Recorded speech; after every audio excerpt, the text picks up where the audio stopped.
안녕하세요, 여러분. 고다주입니다. 오늘 들려드릴 이야기는 피 한 방울 섞이지 않은 두 아이를 위해 제 청춘과 인생을 통째로 갈아 넣었던 어느 어머니의 이야기입니다. 25년이라는 긴 세월, 기른 정이 낳은 정보다 깊을 거라 믿었지만 돈 앞에서는 그 모든 것이 한낱 물거품이 되더군요.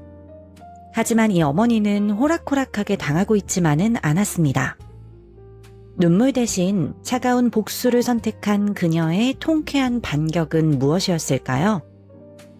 이야기 시작 전 저희 채널을 구독해 주시면 오늘 하루 행운이 가득하시길 빌겠습니다. 그럼 이야기 시작하겠습니다. 저는 올해 65이 된 이정옥이라고 합니다. 지금 저는 거실 창밖으로 부서지는 남해의 파도를 보며 이 글을 쓰고 있습니다. 제 앞에는 향이 좋은 커피 한 잔과 며칠 전 백화점에서 산 푹신한 캐시미어 슬리퍼가 놓여 있네요. 불과 반년 전만 해도 제 발에는 뒤축이 다 달아빠져 비 오는 날이면 양말까지 흠뻑 젖어버리는 낡은 단아뿐이었는데 말입니다. 따뜻한 커피를 한 모금 넘기는데 문득 25년 전 그 서늘했던 늦가을의 기억이 떠오릅니다. 제가 그 사람과 재혼을 한 건 제 나이 39대였습니다. 시장에서 옷 장사를 하며 혼자 살던 저를 딱하게 여긴 이웃이 소개해준 자리였죠. 처음 이야기를 들었을 때만 해도 저는 손사래를 쳤습니다. 남의 자식 둘 딸린 호랍이라니. 주변 사람들도 하나같이 말렸습니다. 친정 오라버니는 편한 팔자 놔두고 왜 사서 고생을 하느냐며 혀를 찼고, 친했던 동창은 재취 자리에 들어가면 평생 남의 자식 뒤치다꺼리만 하다 늙는다며 진심으로 저를 걱정해 주었습니다. 그런데도 저는 남편을 처음 만난 자리에서 마음이 흔들리고 말았습니다. 술 한잔 못하면서도 소주잔을 앞에 두고 애들 앞에서는 눈물 한 방울 보인 적이 없다던 그 사람이 제 앞에서만은 애들 얘기를 하며 목이 메어 말을 잇지 못했거든요. 투박한 손으로 소주잔을 만지작거리며 몇 번이고 말을 삼키던 그 모습이 저는 지금도 눈에 선합니다. 그 우직하고 순박한 눈빛에 저는 알 수 없는 믿음이 갔습니다. 남편의 전처는 지독한 도박 중독자였습니다. 남편이 밤낮 없이 인쇄 속이개와 씨름하며 벌어온 돈을 노름판에 쏟아붓는 것도 모자라 온 동네에 사채빚을 끌어다 쓰고 결국 야반도주를 해버렸죠. 남편은 빚쟁이들에게 시달리며 갓 초등학교에 입학한 8살 아들 민수와 유치원생이었던 6살 딸 지윤이를 홀로 키우고 있었습니다. 처음 남편의 새방에 발을 들였던 날을 저는 평생 잊지 못합니다. 방 안은 치우지 않은 쓰레기로 발 디딜 틈이 없었고, 싱크대에는 곰팡이 핀 그릇들이 산처럼 쌓여져 있었습니다. 그리고 그 구석에 세탁도 안 된 얇은 여름 이불을 뒤집어 쓰고 웅크려 있던 두 아이가 있었습니다. 제가 다가가자 아이들은 마치 매맞은 강아지들처럼 겁에 질려 서로를 부둥켜 안고 떨었습니다. 지윤이의 뺨에는 눈물 자국이 까맣게 말라붙어 있었고, 민수는 동생을 보호하려는지 제 앞으로 작은 어깨를 내밀며 매서운 눈으로 저를 노려봤죠. 그 경계심 가득한 하지만 애처로운 눈빛을 마주한 순간 제 가슴 밑바닥에서 무언가 뜨거운 것이 툭 터져버렸습니다. 그래, 내 배 아파서 낳은 자식은 평생 포기하자. 이 가엾은 핏덩이들의 진짜 엄마가 되어주자고 말입니다. 그날로 저는 제 이름 석자를 지웠습니다. 이정옥이라는 여자 대신 민수 엄마, 지윤이 엄마로 다시 태어난 겁니다. 혼인신고를 하던 날 저는 웨딩드레스는커녕 변변한 예식조차 올리지 못했습니다. 남편의 빚 문제가 정리될 때까지 조용히 지내자며 우리는 동사무소에서 혼인신고 한 장을 내는 것으로 부부의 연을 맺었습니다. 그날 저녁 민수와 지윤이에게 처음으로 따뜻한 흰 쌀밥에 계란말이를 해먹였는데 지윤이가 계란말이를 손으로 집어먹다 말고 저를 빤히 쳐다보며 아줌마는 언제 가요? 하고 물었습니다. 저는 그 질문에 가슴이 무너지는 것 같았지만 애써 웃으며 나 여기서 계속 살 건데? 하고 답해 주었습니다. 그 말을 들은 민수가 젓가락을 내려놓고 조용히 고개를 숙였던 모습을 저는 지금도 잊지 못합니다. 결심은 굳건했지만 현실은 가시밭길이었습니다.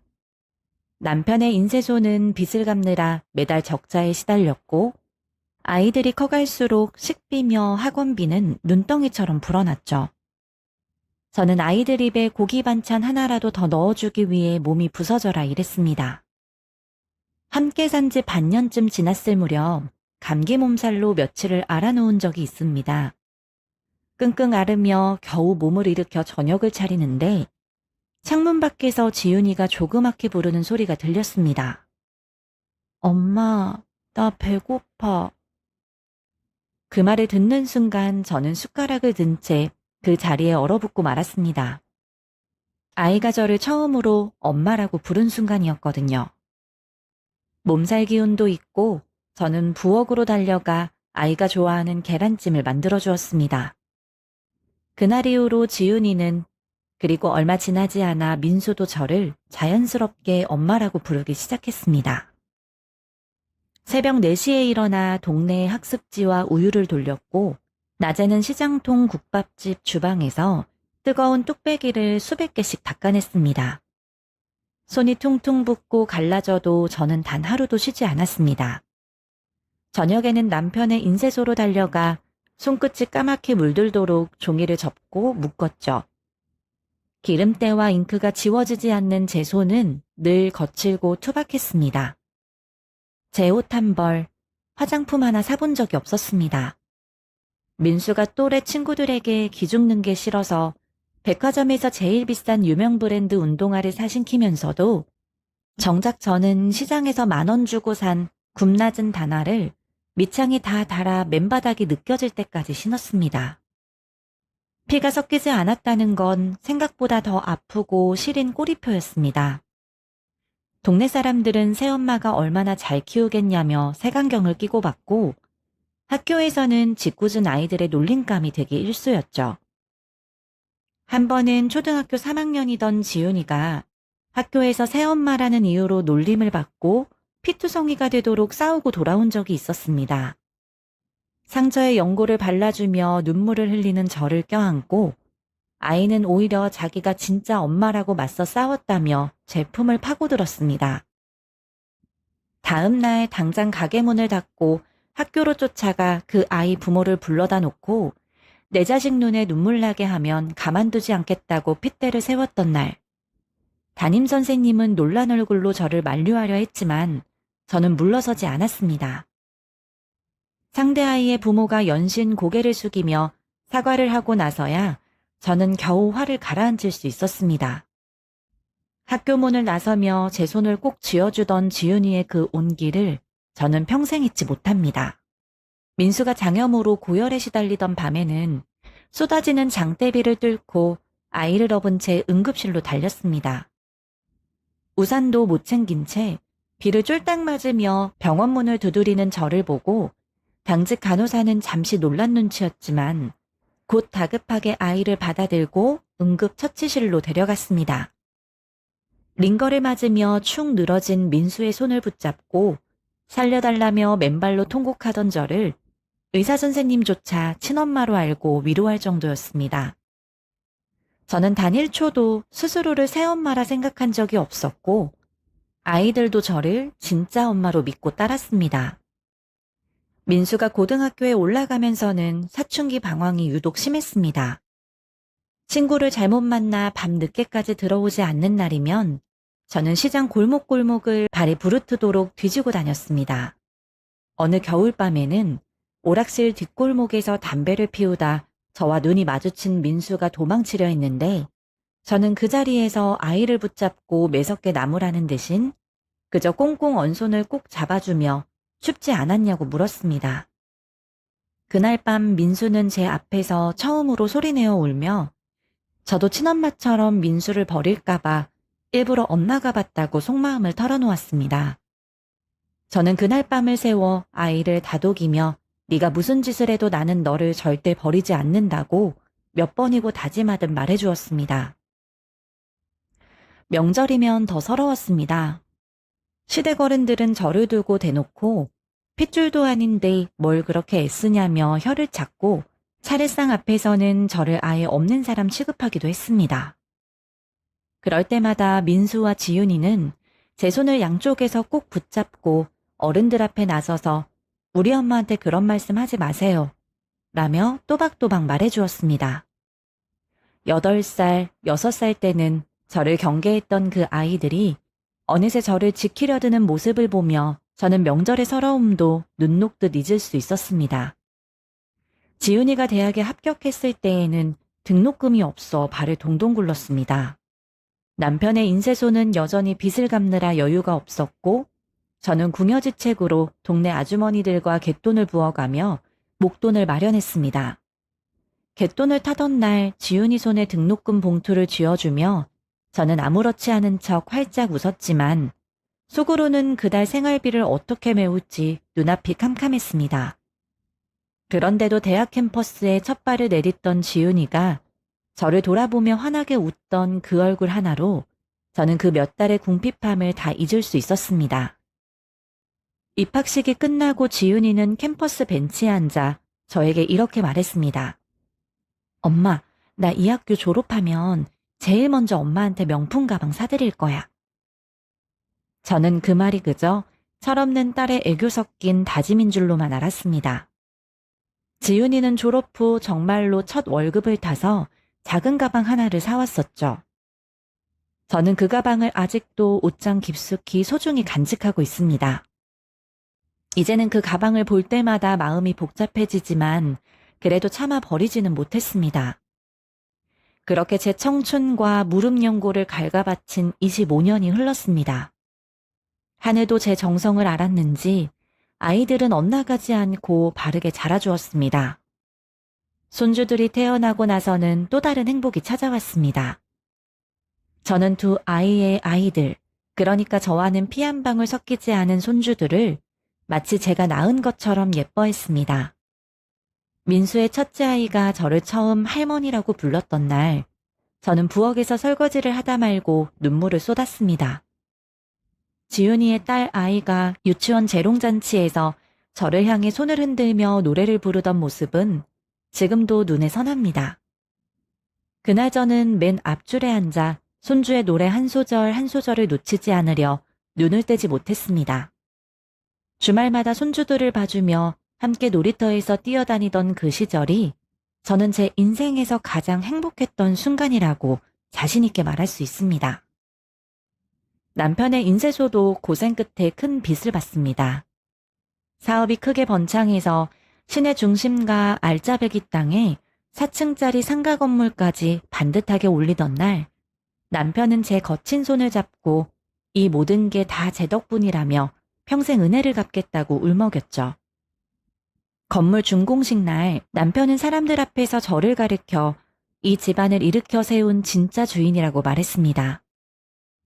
저는 그저 손사래를 치며 웃었지만 그 말 한마디가 지난 세월의 모든 서름을 씻겨주는 것 같았습니다.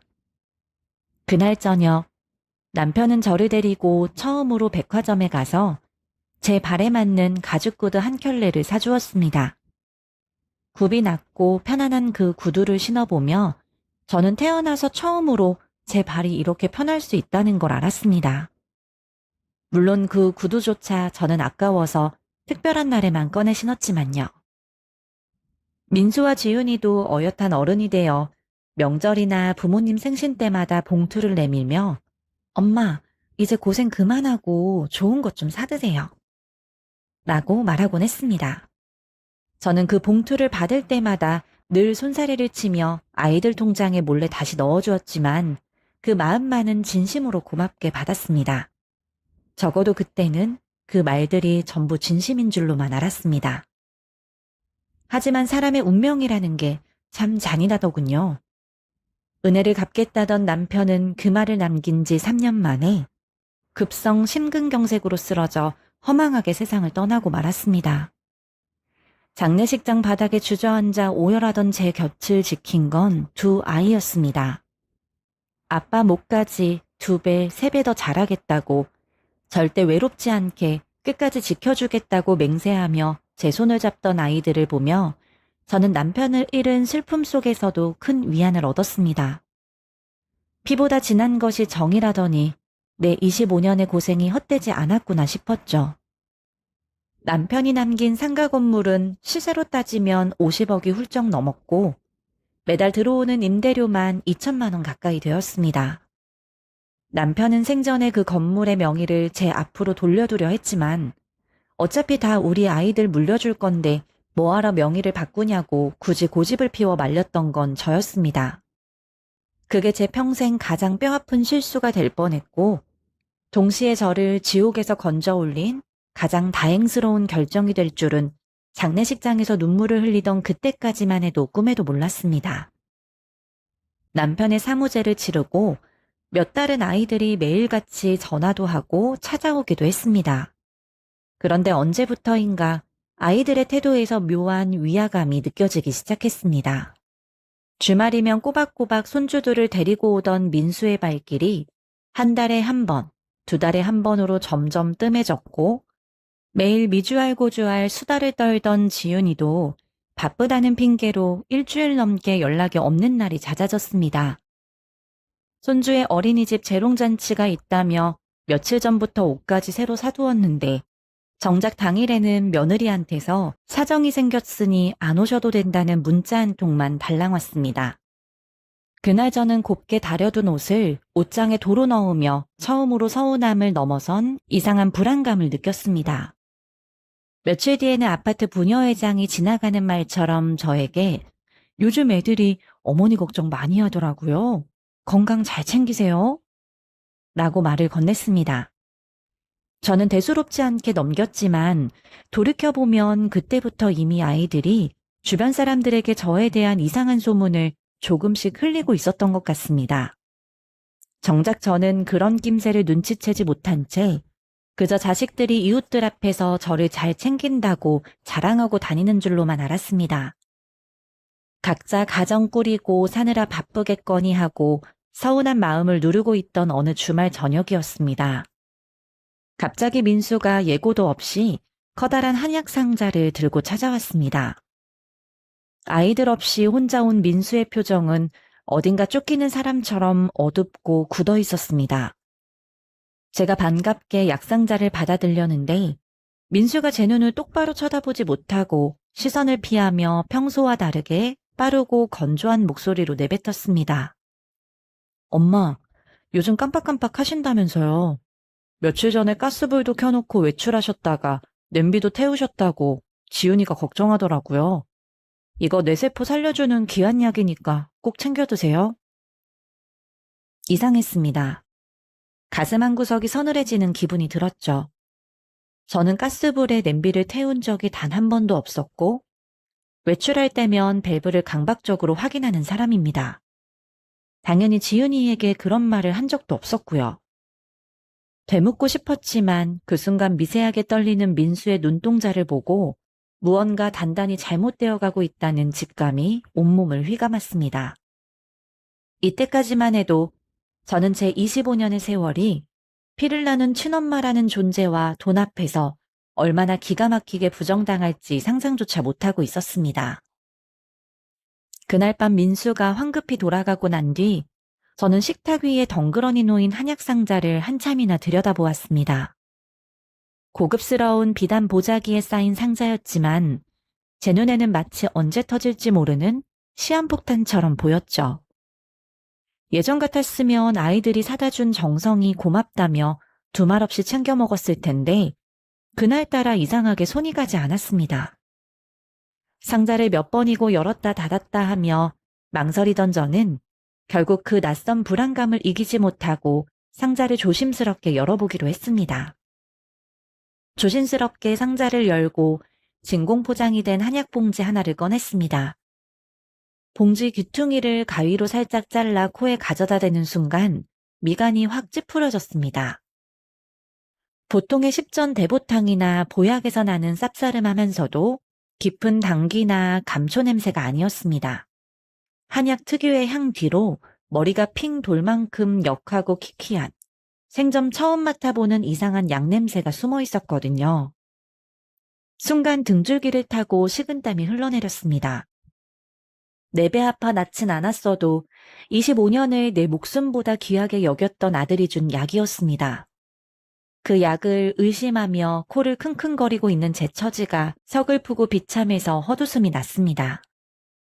하지만 오랜 세월 숱한 고생 속에서 벼려진 직감은 머릿속에 시뻘건 경고등을 켜고 있었습니다. 저는 떨리는 표정으로 봉지 겉면을 다시 살펴보았습니다. 어디에도 정식 한의원 이름이나 제조처 표기가 없었습니다.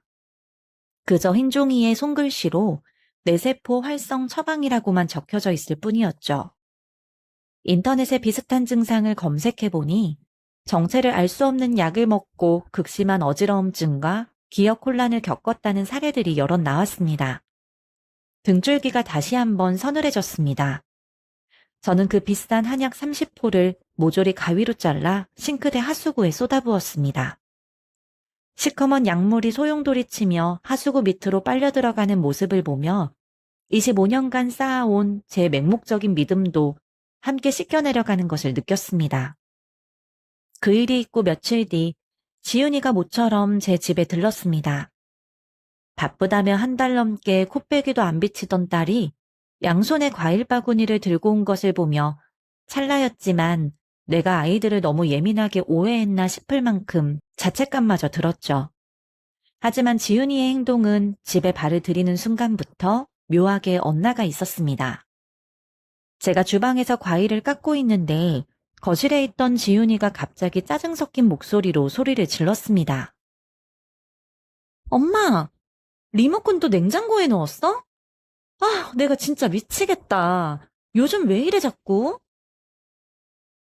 놀라서 달려가 보니 지윤이가 냉장고 문을 활짝 열어젖힌 채 과일칸에 들어있던 TV 리모컨을 꺼내들고 저를 노려보고 있었습니다. 기가 막혔습니다. 저는 불과 10분 전 지윤이가 들어오기 직전까지 거실 소파에 앉아 홈쇼핑 채널을 보며 리모컨을 테이블 위에 반듯하게 올려두었거든요. 지윤아, 그게 왜 거기 들어가 있니? 엄마는 방금 전까지 TV를 봤는데? 제 말에 지윤이는 대놓고 한숨을 푹 쉬며 고개를 저었습니다. 엄마, 아까 내가 들어올 때 TV 꺼져 있었잖아. 엄마 방금 한 말 처음 듣는 것처럼 왜 그래? 진짜 요즘 너무 이상해. 치매 초기 아니야? 빨리 병원부터 가봐야 하는 거 아니냐고. 저를 몰아세우는 딸의 눈빛은 걱정이 아니라 확신에 찬 추궁이었습니다. 마치 제가 정신이 오락가락하는 노인네여야만 한다는 듯이요. 저는 순간 말문이 막혀 아무 대꾸도 하지 못했습니다. 평생 앞에서 큰 소리 한 번 낸 적 없던 딸이 저렇게까지 몰아붙이는 모습이 낯설어서 저도 모르게 진짜 제가 뭔가 잘못 기억하고 있는 건 아닐까 하는 착각마저 잠시 들 정도였습니다. 그뿐만이 아니었습니다. 화장실에 다녀오더니 제가 멀쩡히 잠가둔 가스밸브가 열려 있다며 가스 냄새가 난다고 호들갑을 떨었고 제가 엊그제 통화하며 한 이야기를 언제 그런 말 했냐며 저를 기억상실 환자로 취급했습니다. 심지어 제가 매일 아침 챙겨 먹는 혈압약 봉지 개수를 세어보니 날짜를 헷갈려 며칠치를 몰아드신 거 아니냐며 걱정스러운 표정을 지어 보이기도 했습니다. 저는 분명 어제도 오늘도 순서대로 약을 잘 챙겨 먹었는데 말입니다. 저는 평생을 시장에서 장사하고 남편 인쇄소 장부를 관리하며 10원짜리 하나 틀린 적 없는 사람입니다. 강박증이 있을 정도로 물건의 제자리를 고집하고 외출할 때는 현관문과 가스밸브를 3번씩 확인하는 성격이었죠. 그런 저를 아주 작정하고 바보로 만들려는 지훈이의 연극을 보며 저는 덜덜 떨리는 손을 등 뒤로 감추고 억지로 미소를 지어 보였습니다. 그러다 결정적인 순간이 찾아왔습니다. 지훈이가 소파에 앉아 허겁지겁 과일을 먹다가 겉옷주머니에 있던 휴대폰을 바닥에 떨어뜨린 겁니다. 쨍그랑 소리와 함께 바닥에 떨어진 폰을 향해 제가 무심코 손을 뻗어 주워 올리던 찰나였습니다. 잠금 화면에 환하게 불이 들어오며 문자 메시지 알림이 떴고 제 시선은 그 짧은 문장에 못이 박히고 말았습니다. 김 변호사, 성년 후견인 개시 심판 청구 서류 준비 완료되었습니다. 어머님 치매 진단서만 추가하시면 됩니다. 성년 후견인, 치매 진단서. 그 단어들이 활자가 되어 제 망막을 후벼 파는 것 같았습니다. 심장이 발밑 지하 10층까지 쿵 하고 떨어지는 기분이었죠. 온몸의 피가 차갑게 식고 귓가에 이명이 삐 하고 울렸지만 저는 초인적인 힘을 발휘해 아무것도 못 본 척 표정을 갈무리했습니다. 화면이 꺼진 휴대폰을 자연스럽게 뒤집어주고는 아무렇지 않게 지훈이에게 건넸습니다. 아유, 액정 안 깨졌나 모르겠다. 조심 좀 하지. 지훈이는 제 얼굴을 한번 힐끗 살피더니 사색이 된 얼굴로 폰을 낚아채듯 받아들고는 급한 약속이 생겼다며 도망치듯 집을 빠져나갔습니다. 현관문이 닫히고 도어락이 잠기는 소리가 나자마자 저는 팽팽하게 당겨져 있던 긴장이 풀리며 거실 바닥에 그대로 주저앉고 말았습니다. 숨이 쉬어지지 않았습니다. 그날 밤 저는 뜬 눈으로 밤을 지새우며 거실 컴퓨터 앞에 앉아 키보드를 두드렸습니다. 성년 후견인 제도를 치는 손가락이 미친 듯이 떨렸죠. 모니터의 푸른 불빛 아래서 저는 제 자식들이 파놓은 함정의 실체를 마주했습니다. 질병이나 노령, 정신적 제약으로 사물을 처리할 능력이 부족한 사람을 대신해 법원이 정한 후견인이 재산 관리를 하고 법률 행위를 대신하는 제도였습니다. 관련 판례와 후기글들을 밤새 뒤지다 보니 실제로 자식들이 부모를 이런 식으로 몰아 재산을 가로챈 사례가 한둘이 아니라는 것도 알게 되었습니다. 남의 일인 줄로만 알았던 이야기가 제 이야기가 되어 있었습니다. 그제야 모든 퍼즐 조각이 소름 끼치도록 완벽하게 그리고 잔혹하게 맞춰졌습니다. 민수가 가져온 뇌세포를 살려준다던 정체불명의 역한 한약. 리모콘을 냉장고에 숨기고 가스밸브를 열어두며 저를 치매 환자로 몰아가려던 지훈이의 가스라이팅. 아이들은 제가 스스로 정신을 잃어가고 있다고 믿게 만들고 주변에도 그렇게 소문을 낸 뒤 그 이상한 약을 먹여 실제로 몽롱한 상태를 만들어 의사에게 치매 진단서를 받아낼 작정이었던 겁니다. 진단서만 법원에 제출하면 저는 피성년 후견인으로 지정되고 법정 대리인으로 정해진 친족의 민수와 지윤이가 남편이 남긴 제 명의의 50억짜리 상가 건물을 합법적으로 쥐고 흔들 수 있게 되니까요. 하지만 도무지 이해할 수 없는 것이 하나 있었습니다. 동기였습니다. 어차피 제가 죽고 나면 이 세상 천지에 제 피부치라고는 하나도 없으니 모든 재산은 고스란히 두 아이에게 상속될 터였습니다. 저는 그 건물 임대료로 사치를 부리는 사람도 아니었고 평생 번 돈을 아이들 통장에 꼬박꼬박 꽂아두던 애미였습니다. 그런데 왜 기다리지 못하고 25년을 키워준 어미를 정신병자로 몰아 요양원에 가두려는 무리수까지 두는 건지 그 동기를 알아야만 했습니다. 저는 확실한 물증과 진실을 캐내기 위해 함정을 팠습니다. 다음 주말 민수에게 전화해 핑계를 댔죠. 엄마가 김치 좀 담갔는데 가질러 올래? 온 김에 네가 준 한약도 다 먹어가서 빈 상자도 돌려줄 겸 해서. 민수는 한약을 다 먹어간다는 제 말에 화색이 도는 목소리로 당장 가겠다고 하더군요. 그 목소리에서 안도감이 느껴져서 저는 통화를 끊고 한참 동안 수화기를 내려놓지 못했습니다. 예전 같으면 아들이 반가워하는 목소리에 저도 덩달아 기분이 좋아졌을 텐데 이제는 그 목소리 뒤에 숨은 계산이 먼저 읽혀서 마음이 무거웠습니다. 주말 오후 민수가 도착해 김치통을 꺼낼 때 저는 무릎을 두드리며 앓는 소리를 냈습니다. 아휴, 우리 손주들 먹일 유기농 딸기를 사다 놨는데 차에 두고 못 올렸네. 엄마가 무릎이 쑤셔서 그런데 차키 좀 다오. 엄마가 지하주차장 가서 과일만 쏙 빼올게. 민수는 아무 의심 없이 겉옷주머니에서 스마트키를 꺼내주었습니다.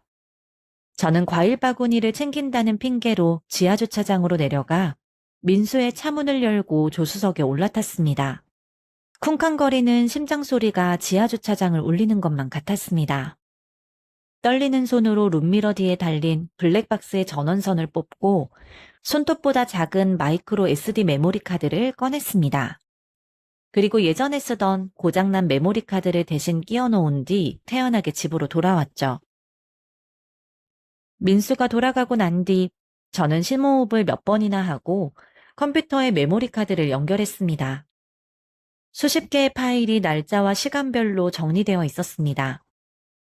저는 지훈이가 저희 집에 다녀갔던 그날, 그리고 민수가 한약을 들고 왔던 그쯤의 파일들을 하나씩 재생하기 시작했습니다.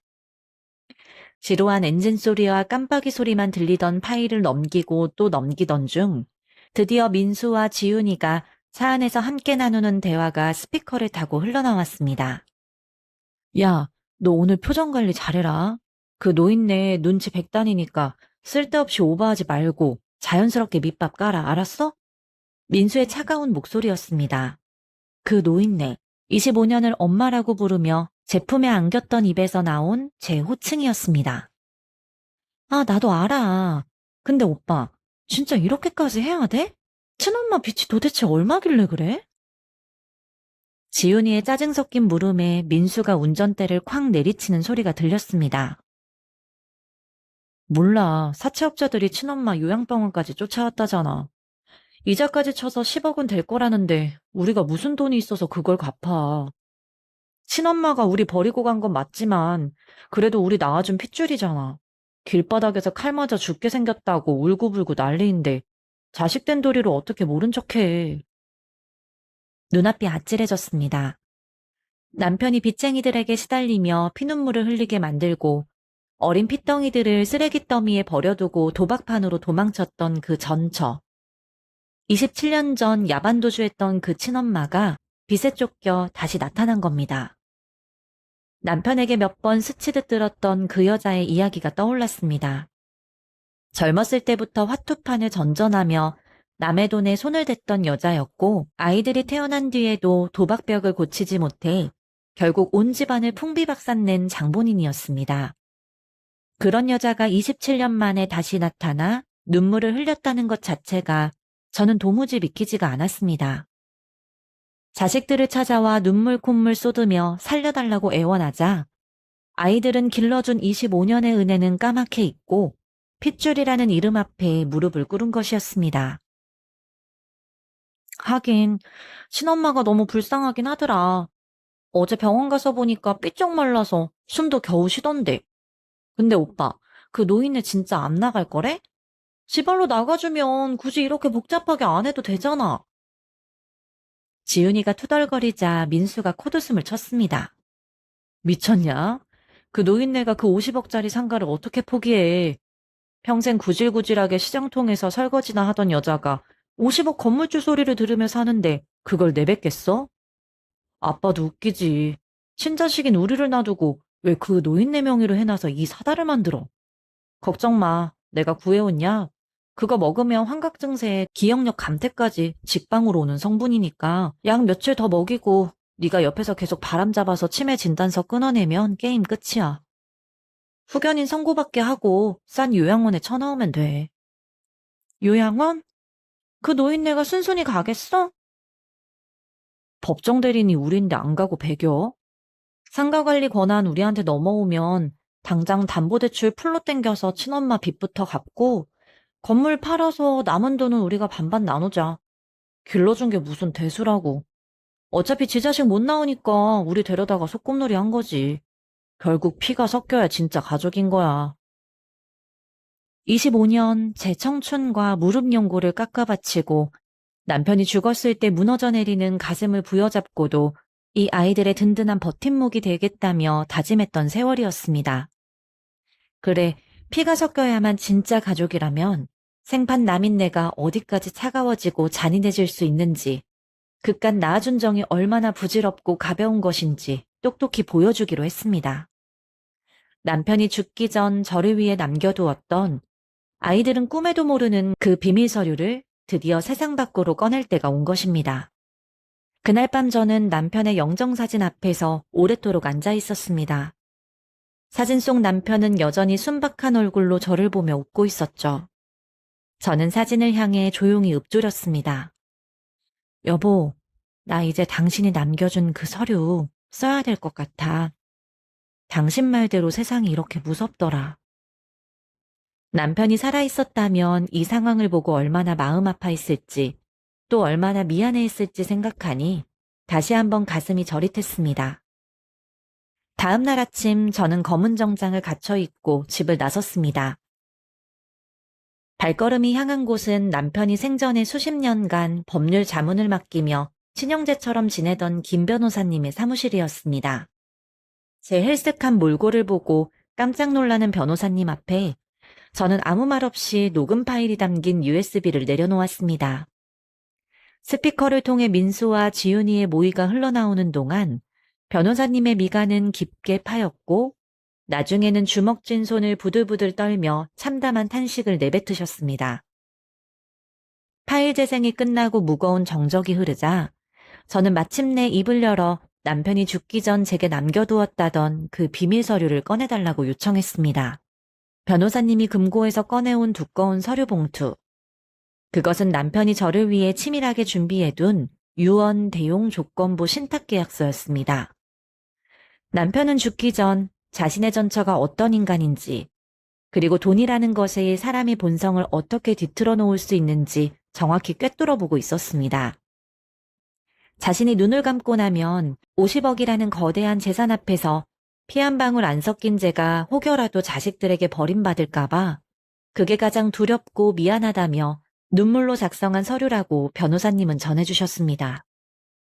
남편이 병상에서 이 서류에 도장을 찍으며 부디 이 서류를 쓸 일이 없기를 바란다고 말했다는 이야기를 들었을 때 저는 비로소 남편이 세상을 떠나기 전까지 얼마나 저를 아끼고 걱정했는지 새삼 깨달았습니다. 변호사님은 남편이 이 서류를 준비하면서 몇 번이고 혹시라도 이걸 쓸 날이 온다면 정욱이가 얼마나 마음이 아플까라며 걱정했다는 이야기도 전해주셨습니다. 남편은 자신이 세상을 떠난 뒤에도 저를 지켜주고 싶었던 겁니다. 저는 입술을 꽉 깨물며 서류의 발동 요건을 확인했습니다. 어머님, 진짜 괜찮으시겠습니까? 이 조항이 발동되면 되돌릴 방법이 없습니다. 자제분들과의 관계도 완전히 끝이 날 텐데요. 변호사님이 조심스럽게 재차 확인했습니다. 네, 괜찮습니다. 이미 저 아이들은 제 자식이 아니었어요. 25년 전 그 순간에만 잠깐 제 자식이었던 겁니다. 저는 아이들이 법원에 성년 후견인 신청을 준비하고 있다는 정황 증거와 녹음 파일을 바탕으로 신탁 핵심 조항을 즉각 실행시키는 절차에 서명했습니다. 도장을 찍는 제 손에는 한치의 망설임도 일말의 죄책감도 없었습니다. 변호사님도 더 이상 아무 말 없이 조용히 서로의 공중 도장을 찍어주셨습니다. 모든 법적 준비를 마치고 며칠 뒤 드디어 그날이 밝았습니다. 일요일 오후 거실에 앉아 조용히 클래식 음악을 틀어놓고 차를 마시고 있던 제 귓가에 현관문 도어락이 거칠게 열리는 소리가 들렸습니다. 현관문이 부서져라 열리더니 민수와 지윤, 그리고 그 뒤를 당당하게 따라 들어오는 낯선 늙은 여자가 있었습니다. 27년 만에 나타났다는 친엄마, 박 여사였습니다. 사진으로 본 적은 없었지만 한눈에 알아볼 수 있었습니다.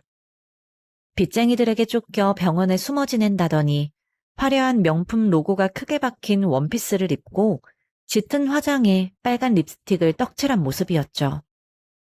민수는 소파 맞은편에 털썩 주저앉으며 가증스러운 얼굴로 요양원 팸플릿을 테이블 위에 던졌습니다. 치매 초기라 위험하니 당장 입원 수속을 밟자고 통보하더군요. 지윤이는 이미 제 방으로 쳐들어가 커다란 김장용 비닐봉투에 제 옷가지들을 짐짝처럼 쑤셔넣고 있었습니다. 박 여사는 팔짱을 낀 채 거실을 휙휙 둘러보더니 코웃음을 치며 제 앞에 섰습니다. 피 한 방울 안 섞인 식모 주제에 남의 재산 쥐고 흔들었으면 됐지 뭘 더 바래?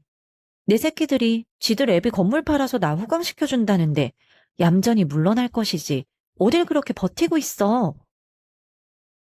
박 여사는 저를 위아래로 훑어보며 온갖 비아냥을 퍼부었습니다. 그러더니 소파에 놓인 제 캐시미어 담요를 손으로 쓸어보며 어쩐지 살림이 반지르르하다 했더니 다 내 새끼들 등골 빼먹은 돈이었네. 하고 코웃음을 쳤습니다. 27년 전 갓난쟁이들을 버리고 도망쳤던 여자의 입에서 나온 그 말에 저는 헛웃음조차 나오지 않을 지경이었습니다. 저는 찻잔을 조용히 내려놓고 소파에 깊숙이 등을 기대 앉았습니다. 민수야, 지훈아. 저는 거실이 쥐죽은 듯 조용해지도록 서늘한 목소리로 그들을 불렀습니다. 안방에서 옷을 쑤셔넣던 지훈이도 멈칫하며 거실로 고개를 내밀었죠. 저는 테이블 서랍을 열고 김 변호사님께 받아온 두툼한 서류 봉투 하나를 꺼내 민수의 얼굴 앞에 툭 던졌습니다. 이게 네 아버지가 진짜로 남긴 유언장이자 신탁계약서다. 잘 한번 읽어보렴. 서류를 훑어 내려가던 민수의 얼굴이 순식간에 백지장처럼 하얗게 질렸습니다. 서류를 진 두 손이 사시나무 떨듯 달달 떨렸고 입술은 파랗게 질려 제대로 다물어지지 않았죠. 분위기가 심상치 않음을 느낀 지훈이가 달려나와 서류를 낚아챘고 글자를 읽어 내려가던 지훈이 역시 비명을 삼키며 비틀거렸습니다. 계약 조건은 명확하고도 무자비했습니다. 자식들이 새 어머니를 요양원이나 타 시설로 강제 이주시키려 하거나 성년 후견인 제도 등을 악용하여 인권과 재산을 침해하려 하는 시도가 단 1회라도 적발될 시 자식들의 모든 상속 권리는 즉각적이고 영구적으로 박탈된다. 또한 권리가 박탈됨과 동시에 50억 상가 건물을 포함한 남편 명의의 모든 잉여 재산은 즉시 매각되어 전액 미혼모 및 불우아동지원재단에 기부된다. 서류 말미에는 남편의 자필 서명과 함께 혹시라도 이 조항이 실행될 날이 온다면 정욱이 당신 잘못이 아니오 라는 짧은 문장이 덧붙여져 있었습니다. 그 한 줄을 읽는 순간 저는 다시 목이 메었습니다. 저는 넋이 나간 세 사람을 향해 쐐기를 박았습니다. 너희들이 나를 치매로 몰아서 법원 앞에서 서류를 들고 기웃거렸던 그 순간 이 신탁 조건은 이미 완벽하게 발동됐어. 50억 건물이랑 예금 자산은 서류 뒤에 첨부된 집행 완료 증명서대로 어제부로 전부 재단에 넘어갔단다. 길러준 정을 모르는 사람들한테 돌아갈 돈은 처음부터 10원 한 장도 없었어. 정적이 흐르던 거실은 곧 처절한 아수라장으로 돌변했습니다. 자신의 사채빚을 갚을 길이 영영 막혀버린 박 여사는 괴성을 지르며 제 머리채를 잡으려 달려들었습니다. 저는 침착하게 뒷걸음질 치며 이런 상황에 대비해 미리 준비해둔 비상벨을 눌렀습니다. 잠시 후 경비원 2명이 뛰어들어와 박 여사를 붙들었고 박 여사는 그 팔에 붙들린 채로도 저를 향해 온갖 저주의 말을 쏟아냈습니다. 하지만 그 악다구니조차 이제는 제게 아무런 위협이 되지 않았습니다. 경비원들에게 붙들린 박 여사 옆에서 민수는 바닥에 털썩 주저앉아 머리를 쥐어뜯으며 무너져 내렸습니다. 대기업 명함 뒤에 숨겨진 민수의 실체는 끔찍했습니다. 친엄마가 칼 맞아 죽는다고 하도 매달리는 바람에 이미 영끌 대출로 빚더미에 앉아있던 민수가 제2, 제3 금융권 사채까지 끌어다 쓴 상태였던 겁니다. 엄마, 건물이 넘어갔으니 그 10억 사채빚은 이제 어떡해요? 이대로면 저희 처자식이 길거리에 나앉아 죽게 생겼다고요. 민수는 바지가랭이를 붙잡고 눈물 콧물을 흘리며 무릎을 꿇었습니다. 지훈이 역시 엉엉 울며 제 다리에 매달렸습니다. 사실 지훈이는 건물담보대출을 핑계로 시댁 몰래 친엄마에게 사업자금을 빼돌려준 상태였습니다. 건물 기부 사실을 시댁에서 알게 되면 당장 이혼당하고 쫓겨날 위기였던 거죠.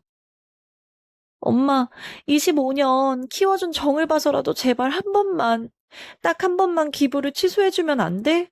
내가 죽일 년이야. 정말 잘못했어. 지훈이는 바닥에 엎드려 통곡을 했습니다. 키워준 정. 그 성스럽고 애틋했던 단어가 지훈이의 입에서 튀어나오는 순간 저는 참았던 헛웃음을 터뜨리며 제 다리에 매달린 두 아이를 매몰차게 떼어냈습니다. 키워준 정? 그정 비웃으면서 나한테 이상한 약 먹이고 치매 환자로 몰아서 요양원에 쳐넣으려 했던 게 누군데 이제 와서 정을 찾니? 니들 눈엔 내가 그렇게 우습고 만만했어? 민수는 아무 말도 하지 못한 채 바닥에 주저앉아 넋을 놓고 있었고 지윤이는 제 옷자락을 붙잡으려다 이내 손을 떨구고 말았습니다. 저는 미리 싸두었던 작은 기내용 캐리어 하나만 끌고 안방을 나섰습니다. 사실 그 캐리어는 이미 며칠 전 이 순간이 올 것을 예감하고 조용히 꾸려둔 것이었습니다.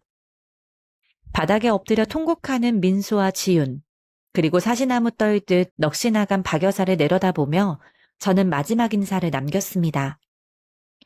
피 섞인 진짜 가족끼리 남은 빚이나 잘 갚아보렴. 낳아준 정이 얼마나 무서운지, 피냄새를 맡고 온 거머리가 자식들의 피와 뼈를 어떻게 갉아먹는지 앞으로 똑똑히 겪어보길 바란다. 그 말을 남기고는 저는 미련 없이 돌아섰습니다. 쾅 소리가 나도록 현관문을 닫고 나오자 복도에 서늘한 바람이 불어왔습니다. 그날로부터 6개월이라는 시간이 흘렀습니다. 저는 지금 남해의 바다가 한눈에 내려다 보이는 조용한 마을에 반듯한 아파트를 얻어 살고 있습니다. 남편이 신탁개혁과는 별개로 오롯이 제 명의로 남겨준 현금성 자산과 사망보험금이 꽤 있었거든요. 그들의 소식은 제가 묻지 않아도 지인들을 통해 간간히 들려옵니다. 50억 건물이 기부가 되어 날아간 것을 안 친엄마 박 여사는 당연하게도 자식들을 버리고 또다시 잠적해버렸습니다. 이번에는 도망치기 전 민수와 지윤이의 명의를 도용해 낼 수 있는 사채란 사채는 다 끌어다 쓰고 튀었다고 하더군요. 피냄새를 맡고 온 거머리에게 자식들은 뼛속까지 빨아먹힌 겁니다. 민수의 삶은 완전히 붕괴되었습니다. 회사 로비까지 들이닥친 사채업자들의 난동으로 대기업에서 불명예스럽게 쫓겨났고 퇴직금은 만져보지도 못한 채 압류당했습니다.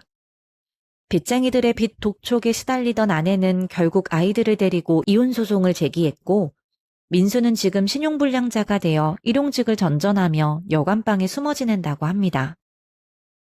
지윤이의 최후 역시 비참했습니다.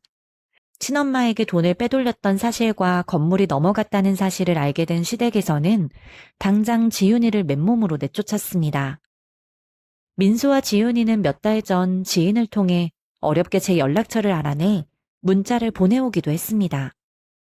죄송하다고 한 번만 만나달라고 용서까지는 바라지 않으니 얼굴만이라도 뵙고 싶다는 내용이었습니다. 이 이야기를 끝까지 들어주신 여러분들께 이 말씀만 꼭 드리고 싶습니다. 사랑은 피가 아니라 시간과 정성으로 만들어지는 것이지만 그 사랑을 당연하게 여기고 함부로 짓밟는 사람 앞에서는 자신을 지킬 최소한의 방어막 하나쯤은 남겨두시길 바랍니다. 저 역시 25년간 사랑만 주면 다 되는 줄 알았지 제 자신을 지킬 준비는 전혀 하지 못했으니까요. 다행히 남편이 남겨준 마지막 안전장치 덕분에 저는 지옥에서 빠져나올 수 있었지만 세상 모든 부모가 저처럼 운이 좋으리라는 보장은 없습니다. 누구의 엄마도 아닌 오롯이 나 이정옥으로 살아가는 시간. 제 인생의 진짜 눈부신 봄은 65. 바로 지금부터 시작인 것 같습니다. 네, 오늘 준비한 사연은 여기까지입니다. 오늘도 긴 시간 제 이야기에 귀 기울여 주시고 함께 공감해 주신 여러분 진심으로 감사합니다. 오늘 이야기가 속이 시원하셨다면 구독과 좋아요 꼭 눌러주시고 행운과 건강 받으시길 바랍니다.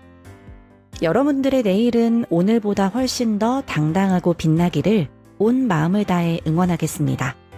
감사합니다.